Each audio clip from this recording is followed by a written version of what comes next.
NTA blog. National Taxpayer Advocate releases Fiscal Year 2025 Objectives Report to Congress. The report provides an assessment of the 2024 filing season and identifies key objectives tasks will pursue during the upcoming year. July 2, 2024. On June 26, 2024, I submitted to Congress the National Taxpayer Advocate Fiscal Year 2025 Objectives Report to Congress, which outlines the 2024 filing season and identifies key objectives my organization will undertake for the upcoming fiscal year.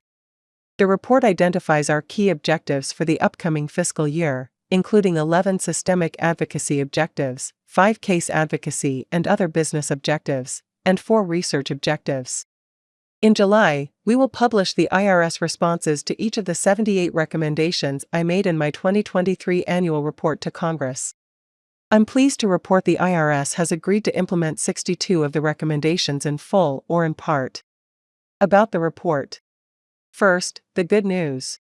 After several years of abysmal taxpayer service during the COVID-19 pandemic, the IRS has now delivered 2 filing seasons that demonstrate the agency has restored service to pre-pandemic levels and has improved in most, but not all, areas of service. This is excellent news for most taxpayers. Now, the not good news. Despite these improvements, the IRS has fallen behind on processing identity theft victim assistance cases. As of April 2024, there were approximately 500,000 unresolved cases in inventory that the IRS was taking more than 22 months to resolve, followed by several additional weeks to issue refunds. The IRS must prioritize assistance for these victims and address their problems quickly. Other challenges remain with the way the IRS allocates its resources, the level of service it provides through phone lines, and the plan to transform its operations, as the report discusses. Acknowledgement of our employees. Although the statute governing my position requires me to identify taxpayer problems and propose administrative and legislative recommendations to resolve them, I would be remiss if I did not recognize the incredible efforts of my employees. TAS has served nearly 1 million taxpayers since the start of the pandemic. As the IRS faced increasing challenges, TAS faced increasing caseloads. Despite difficulties, we've continued to serve as a safety net for taxpayers experiencing problems with the IRS. I am incredibly proud and appreciative of my employees' dedication and hard work on behalf of our nation's taxpayers, including some of the most vulnerable experiencing significant financial hardship because of an IRS problem.